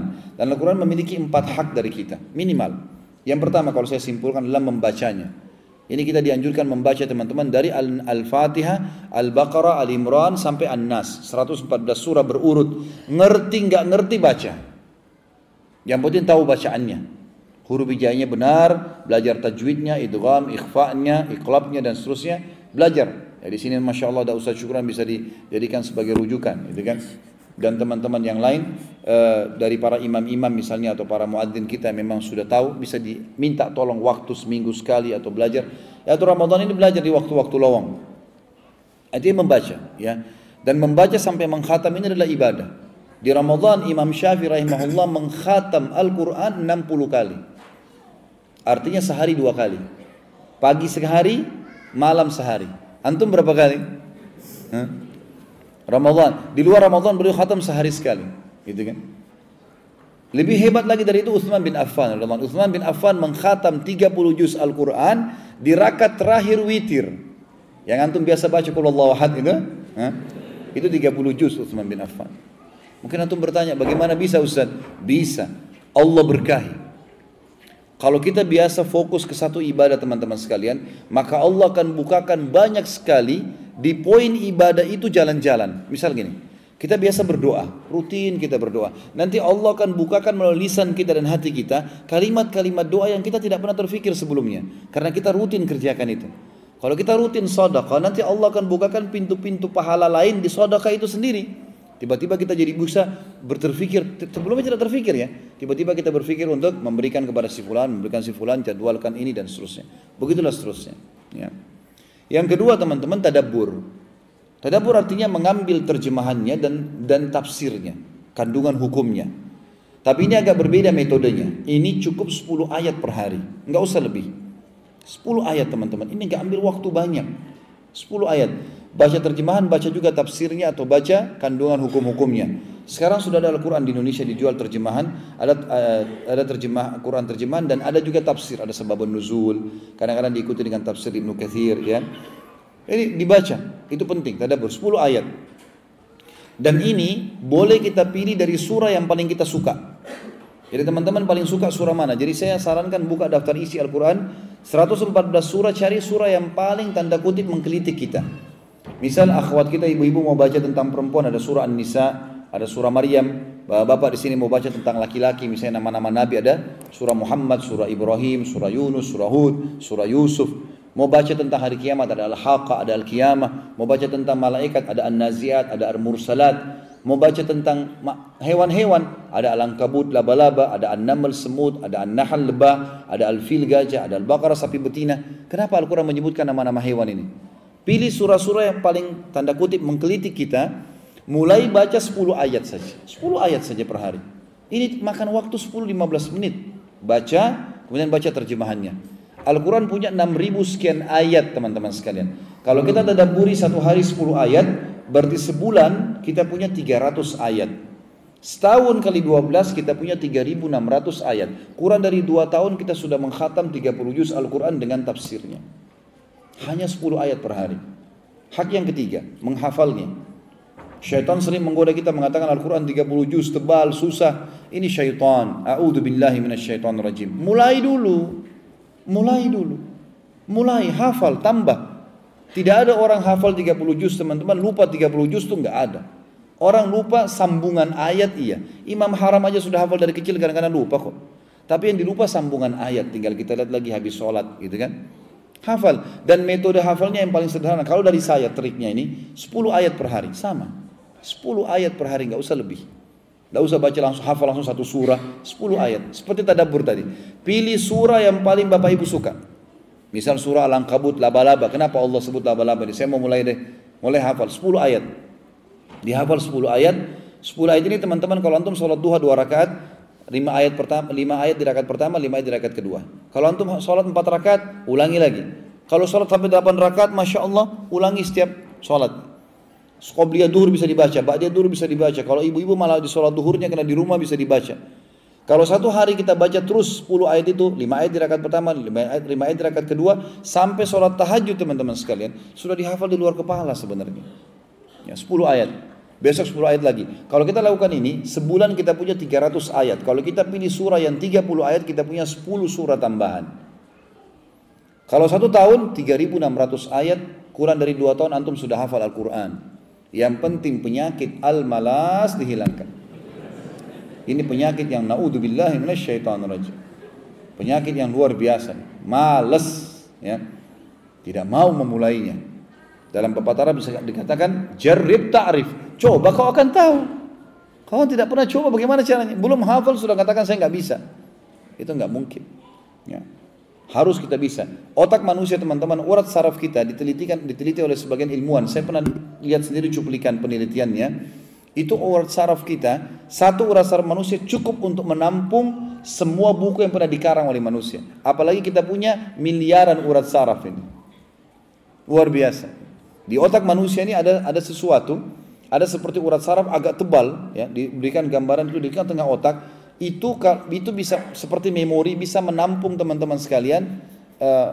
Kalau saya tidak salah, 300 tahun film diputar non-stop, 300 tahun. Jadi kita tidak kehabisan memori sebenarnya. Itu syaitan saja. Jangankan Al-Quran, semua buku kita bisa hafal. Jadi coba mulai, gitu kan? Mulai, ini hafal, penting. Kemudian teman-teman sekalian yang keempat adalah mengamalkan isinya. Ini haknya Al-Quran. Ini harus diberikan. Dan bulan Ramadan adalah bulan kesempatan untuk itu. Yang belum bisa baca, belajar baca. Yang sudah bisa baca, Alhamdulillah mengkhatamnya, kemudian menghafalnya, mentadabburinya adalah sesuatu yang bisa dilakukan. Mulai dulu. Pasti akan ada hasil, menjadda wajad. Siapa yang berusaha dia akan mendapatkan. Ya. Yang keempat teman-teman sekalian, di bulan Ramadan, setelah puasa, setelah tarawih, setelah sedekah, setelah baca Al-Quran, yang keempat, yang kelima sekarang ya. Yang kelima adalah beritikaf. Itikaf artinya mengikat diri di masjid. Khusus untuk Allah pada saat itu. HP sudah dilepas, semua kesibukan dunia buang di luar masjid. Maksudnya dalam masjid cuma tahu berdoa, berzikir, baca Quran, sholat, sujud kepada Allah. Itu saja. Di luar Ramadan dianjurkan itikaf minimal mengikat 2 waktu sholat. Misalnya duhur ke asar, maghrib ke isya. Di sini antum kalau pulang kerja masuk masjid duduklah sebentar. Apalagi maghrib isya waktu yang pendek, gitu kan? Tunggu waktu itu teman-teman. Kata Nabi SAW dalam sebuah hadis Bukhari, kalau seseorang bila sholat, ya, dan dia menunggu sholat setelahnya tidak ada yang menghalanginya untuk pulang ke rumahnya kecuali karena nunggu sholat itu, maka dicatat antara 2 sholat itu dia sedang sholat sepanjang itu. Jadi seperti kita non-stop sholat terus, gitu kan? Kalau di Ramadan teman-teman dianjurkan minimal 1 malam, dan itu dianjurkan di 10 terakhir Ramadan. Maksimalnya 10 malam berturut-turut. Puasa 19 sudah masuk masjid, nginap di masjid tidak keluar kecuali setelah sholat Idul Fitri. Tapi kalau ini tidak bisa dilakukan, minimal antum cari malam-malam ganjil. Dan akhwat juga bisa, bukan tidak boleh. Disebutkan dalam riwayat Bukhari kalau Ummahatil Mukminin Aisyah radhiyallahu anha, Hafsah dan Ummahat yang lain radhiyallahu anhunna itu beriktikaf setelah meninggalnya Nabi SAW. Yang penting itu ada syaratnya. Tidak boleh ada fitnah, masjidnya aman, bukan jarak safar, ya.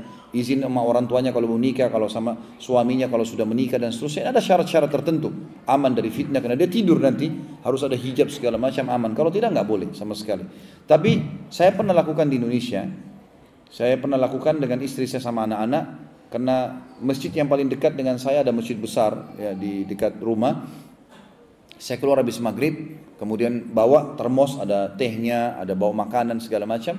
Tiba di masjid itu menjelang azan Isya. Kami sholat Isya dan di situ ternyata banyak sekali. Kita bawa berbandadi kecil, keluarga-keluarga banyak gitu. Masjid memang sudah disiapin untuk orang i'tikaf. Di malam-malam ganjil, kalau tidak bisa 10 malam berturut-turut, sholat Isya berjamaah, sholat tarawih, habis sholat tarawih baca Al-Quran, ngobrol sama keluarga, nggak ada masalah. Berceritakan kepada anak-anak kisah Nabi, kisah para sahabat. Kamu istirahat juga boleh. Jam 1 malam biasanya ada tahajud sampai jam 3. Makan sahur habis subuh bisa pulang ke rumah. Ya, bisa dilakukan, gitu kan? Kalau di sini mungkin ada masjid disiapin begitu luar biasa, antum bisa pakai di waktu i'tikaf, ya, di waktu malam ganjil, apalagi malam 27. Kalau Ubay bin Ka'ab radhiyallahu anhu sahabat Nabi yang mulia bersumpah kalau Lailatul Qadar terjadi di malam 27. Tapi yang jelas para ulama mengatakan terjadinya di malam-malam ganjil karena Rasulullah SAW bersabda kejar Lailatul Qadar itu di malam-malam ganjil di 10 terakhir Ramadan. Dan riwayat Bukhari juga Aisyah berkata radhiyallahu anha kalau tiba 10 terakhir Ramadan Rasulullah SAW lebih mengeraskan ikatan sarungnya.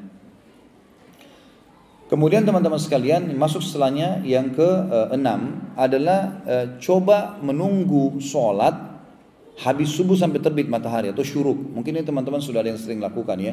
Tapi ini kalau yang belum lakukan bisa terapi di Ramadan. Sebagaimana sabda Nabi SAW dan ini disahihkan oleh Syekh Albani rahimahullah dalam masalah hadis ini. Siapa yang sholat subuh berjamaah di masjid kemudian dia duduk berzikir. Mana berzikir bisa hadiri majelis ilmu, bisa baca Quran, bisa baca zikir pagi sore. Atau saling menasihatin sama muslim. Atau berbicara hal-hal yang tidak berbau maksiat. Bisa masuk di dalamnya. Sampai terbit matahari di waktu syuruk lalu kemudian dia sholat 2 rakaat. Ulama berselisih pendapat, ada yang mengatakan ini dinamakan sholat syuruk, ada yang mengatakan sholat duha. Ya. Intinya dia sholat 2 rakaat, maka pahalanya sama dengan haji dan umroh sempurna. Dia akan diberikan pahala itu oleh Allah Subhanahu Wa Taala. Jadi tiap hari kita bisa dapat pahala haji dan umroh asal kita lakukan perbuatan ini. Kalau antum sibuk benar-benar, sekali lagi cari hari liburnya. Hari libur kita lakukan, luangkan waktu ya. Tadi saya minta kepada Ustaz Syukran masalah jadwal sholat. Kalau saya tidak salah syuruk jam berapa tadi? Jam 4 ya? Hah? 4.43. Ya kurang lebih lah 4.43. Ya, kalau subuh kita anggap sholatnya jam 3 kali ya. Jam 3. Kurang lebih sejam lah. Umumnya biasa sejam itu. Sejam 10 menit biasanya begitu ya. Selanjutnya yang ketujuh teman-teman sekalian, dan ini saya sangat anjurkan. Terutama teman-teman sudah dekat sekali dengan Saudi. Umroh Ramadan. Yang ketujuh adalah ibadah yang dianjurkan umroh di bulan Ramadan. Ini setiap Ramadan pergi teman-teman sekalian. Ya, kalau haji mungkin antum tadi saya sempat tanya Akh Salim, katanya di sini harus daftar dulu kan gitu. Kalau haji baiklah. Sekarang umroh. Kalau teman-teman sibuk betul, tektok saja, pergi umroh bisa balik lagi kok. Apalagi dekat sekali gitu kan. Itu luar biasa pahalanya. Pahalanya sama dengan ibadah haji. Rasulullah SAW bersabda umratu fi Ramadan ta'dilu hajjah. Riwayat lain adalah ditambah dengan hajjatan ma'i. Umrah di bulan Ramadan sama dengan pahala haji. Riwayat lain sama dengan haji bersamaku. 6 hari haji tanggal 8 sampai 13 Zulhijjah bisa didapatkan pahalanya dengan 2 atau 3 jam umrah Ramadan. Ya, ini bisa dilakukan luar biasa. Kalau di Indonesia saya bisa lakukan program itu. Saya pernah buatkan beberapa pejabat kita karena sangat sibuk. Saya bilang umrah Ramadan Pak, jangan tidak umrah. Saya sibuk kerja, baik, ada solusinya. Berangkat kalau dari Indonesia ya, ada pesawat Garuda atau Saudia jam 11 pagi berangkat. Tiba di Jeddah itu jam 5 sore. Keluar dengan imigrasi kurang lebih Isya, jam setengah 9 malam atau jam 8 malam keluar. Tiba di Mekah masih bisa dapat tarawih. Umrah malam itu. Nginap hari Sabtu sholat di Mekah. Duhur dan Asar jamak, qasar takdim, berangkat ke Madinah. Insya Allah tiba sebelum Maghrib, Isya, Tarawih sampai subuh sholat lagi di Madinah, hari Ahad sudah bisa pulang ke Indonesia. Kalau mau. Kalau buru-buru pun tidak bisa ke Madinah, maka minimal sudah lakukan umrohnya. Ini kalau betul-betul padat sekali jadwalnya. Berangkat umroh, apalagi antum di sini dekat sekali. Kalau Indonesia aja bisa, bagaimana antum di sini? Umroh teman-teman sekalian. Itu ibadah haji. Dan ingat, haji dan umroh sebab kekayaan. Renungi baik-baik hadis Baihaqi. Rasulullah SAW bersabda, umroh dan haji yang dikerjakan secara berkesinambungan, rutin, akan menghilangkan kesusahan hidup. Kata ulama hadis, penyakit, masalah, kesedihan, gundah, gelisah, dan kemiskinan. Sebagaimana api menghilangkan karat dari besi. Itu hadis sahih, riwayat Baihaqi dan juga diriwayatkan oleh Tabarani. Jadi hadis ini harus diramalkan teman-teman sekalian. Tidak ada orang pulang umroh, pulang haji itu miskin, tidak ada. Jadi jangan khawatir. Kalau antum bertanya, ada saya mau nabung uang dengan umroh, mana yang saya lakukan? Saya katakan umroh. Luar biasa. Saya pernah berbicara sama satu jemaah saya umroh dari Indonesia. Waktu itu kami umrah, kebetulan bintang 5, biayanya sekitar 35 juta. Orang ini juga Masya Allah orang mampu. Saya pulang sholat duhur bersama beliau dari Masjid Haram Mekah, habis makan siang, waktu itu bukan Ramadan tentunya. Kemudian saya masuk kamar hotel, lalu saya bicara sama dia, Pak, mau nggak saya hitungkan pahala yang Bapak dapatkan? Dia bilang, bisa gitu Ustaz. Saya bilang, ya ada dalilnya saja. Baik, saya mau, dia bilang. Baik, Bapak bayar berapa umrahnya? 35 juta. Mahal nggak Pak? Ya sedang, karena beliau orang mampu. Saya bilang tadi kita sholat di Masjid Haram Mekah ini, sudah tahu nggak hadisnya Pak? Ada hadis yang berbunyi, sholat di Masjid Haram Mekah pahalanya sama dengan 100.000 sholat dibandingkan tempat lain. Kalau kita hitung ini 100.000 adalah hari, karena kan sholat duhur cuma sekali sehari, sholat asar cuma sekali sehari. Sebagian ulama mengatakan 100.000 ini bukan cuma 100.000 kali lipat, tapi 100.000 hari. Kalau 100.000 hari teman-teman, angka 100.000 dibagi pakai kalkulator jumlah hari 1 tahun 365 hari akan keluar angka 274 tahun. 274 tahun. Jadi sholat di Masjid Haram Mekah kalau kita hitung dalam jumlah hari, satu sholat sama dengan 274 tahun di sini atau di Indonesia. Itu kalau sendiri. Kalau berjamaah bagaimana? Hadits Nabi SAW. Sholat seseorang di antara kalian di rumahnya, di masjidnya, di pasarnya, di rumahnya, di pasarnya dan di masjidnya, banding masjidnya adalah 25 kali lipat. Kalau 274 tahun dikali 25, 6.510 tahun. Kalau antum bagi dengan uang antum keluarkan tidak ada nilainya sama sekali. Berapa sih? Padahal sudah masuk include tiket, hotel, transportasi, makan dan seterusnya. Ada hadis yang lain, sholat sendiri dibandingkan sholat berjamaah, perbandingannya 27 derajat. Perhatikan kalimat 25 kali lipat tadi beda dengan 27 derajat. Kata Ibnu Abbas radhiyallahu anhu, 27 derajat adalah satu derajatnya nanti di surga. Perbedaannya itu antara satu jarak dengan jarak yang lain. Derajat ini 500 tahun. Berarti perbedaan sholat sendiri dengan berjamaah 12.000 tahun. Itu luar biasa itu. Di Masjid Haram itu. Kenapa nggak pergi ke sana teman-teman? Pahalanya besar. Uang yang kita keluarkan sedekah, umrohnya sama dengan ibadah haji. Apa alasan lagi tidak mau pergi? Gitu kan? Sangat mudah. Ini penyakit yang harus dihilangkan. Selalu bermalas-malasan, selalu mengikuti syaitan, tidak mau, ini harus dilawan. Ya. Yang kedelapan, mengejar Lailatul Qadar teman-teman sekalian. Tentu ini sudah masyhur tadi, mirip dengan itikaf tadi ya.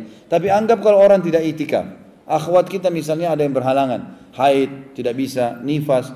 Tentu akhwat kita yang berhalangan, akhwat di atas sana, kalau lagi berhalangan, maka yang anda tinggalkan yang dilarang saja. Sholat, puasa, menyentuh mushaf dengan tangan secara langsung, kan gitu. Tapi sedekah, mengulangi hafalan Quran, apalagi sekarang Syekh Jibrin telah mengeluarkan fatwa yang masyhur, ya, dan kalau saya salah juga Syekh Utsaimin menyebutkan masalah itu tentang bolehnya dan program Al-Quran di HP tidak dihitung Al-Quran, tapi dia dihitung HP. Maka bisa orang haid membaca ini kemudahan dari Allah SWT.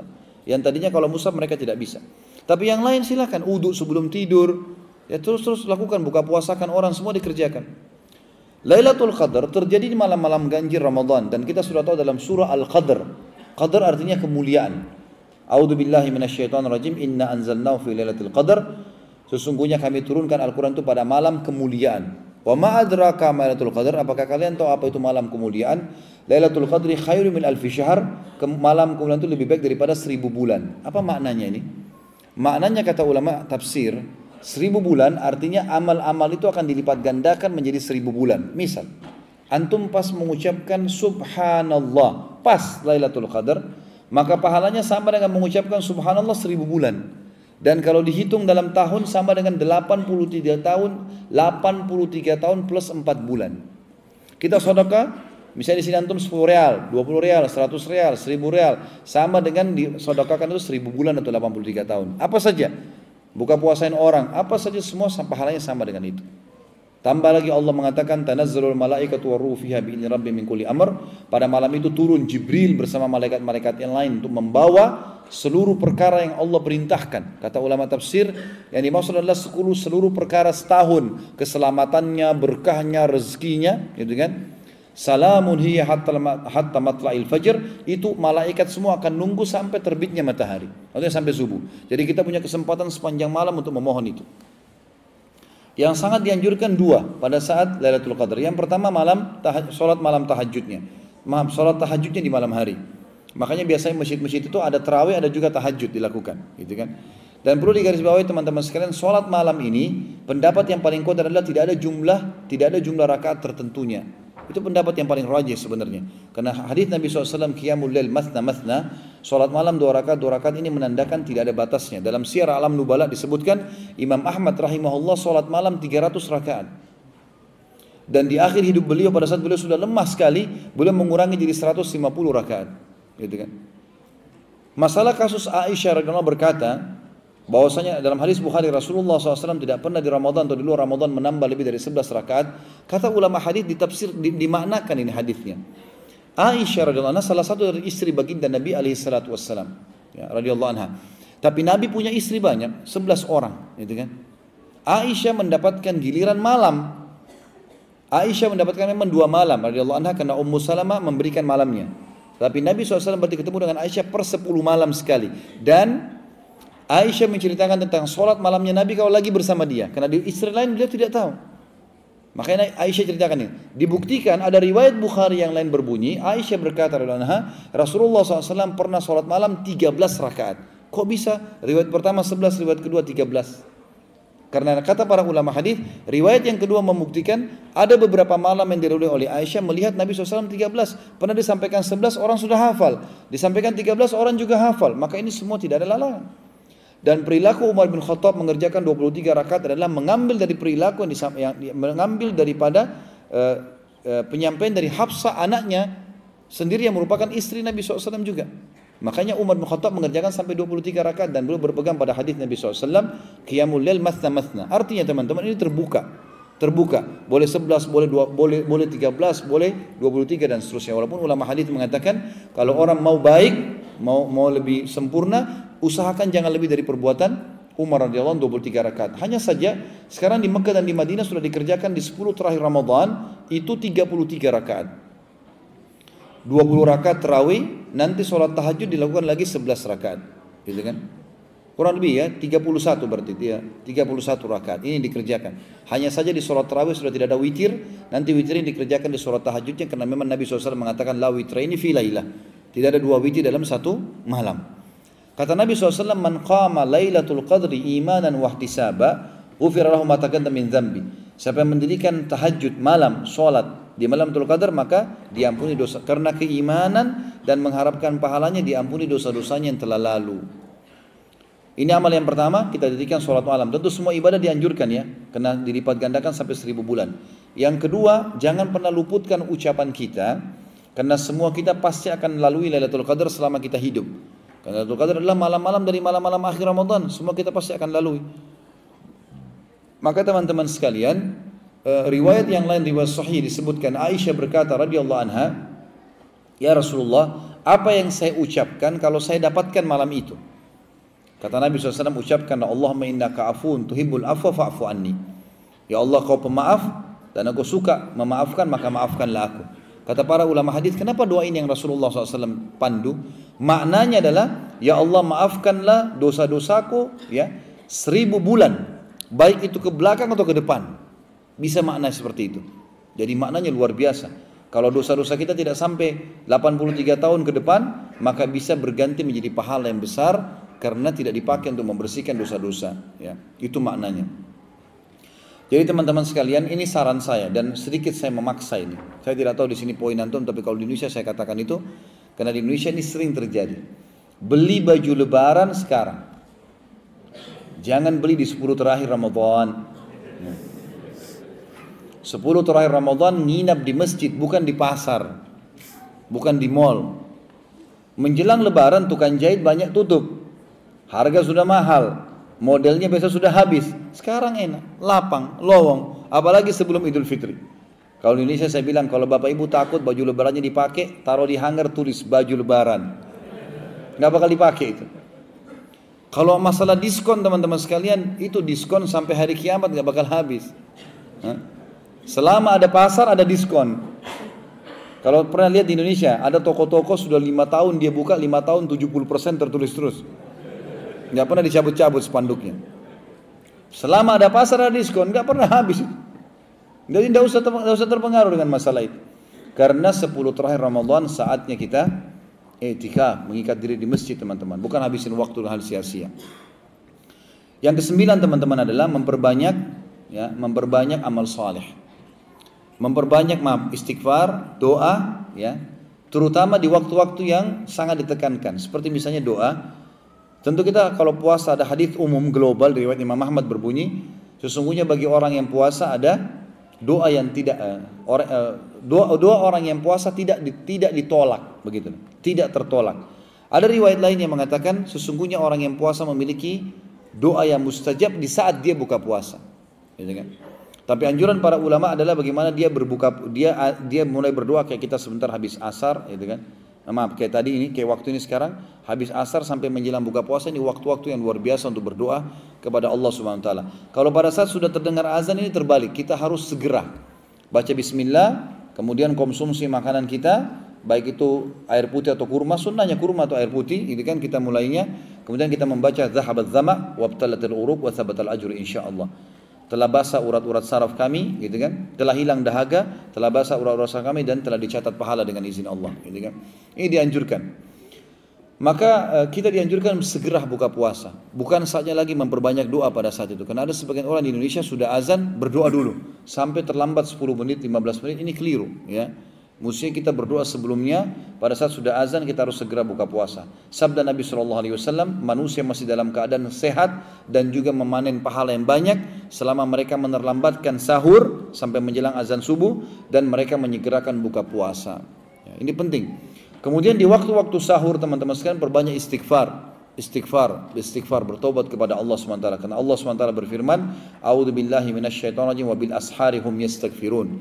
Dan di waktu suhar atau waktu subuh tadi menjelang subuh itu, di waktu orang makan sahur, di waktu orang sholat tahajud, mereka banyak beristighfar kepada Allah karena Allah akan memaafkan dosa-dosa. Dimaafkan dosa artinya apa? Bersih dari semua kesalahan dan akan dimulai hidupnya baru lagi.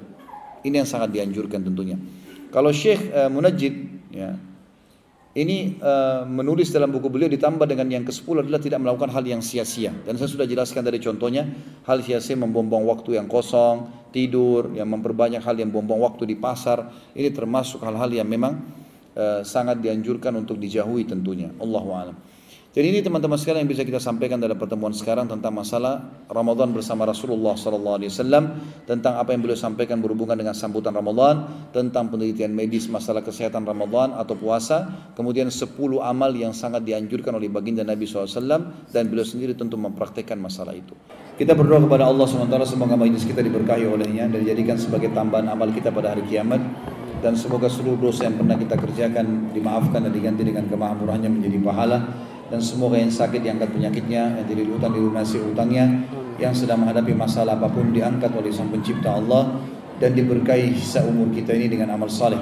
Dan kita mendoakan agar negara kita menjadi negara yang aman, tentram, damai, dan seluruh wilayah diberikan pemimpin muslim yang adil yang kembali kepada Al-Quran dan Sunnah, dan semoga perselisihan umat Islam di Indonesia bisa diangkat dan disatukan di bawah naungan ukhuwah Islamiyah.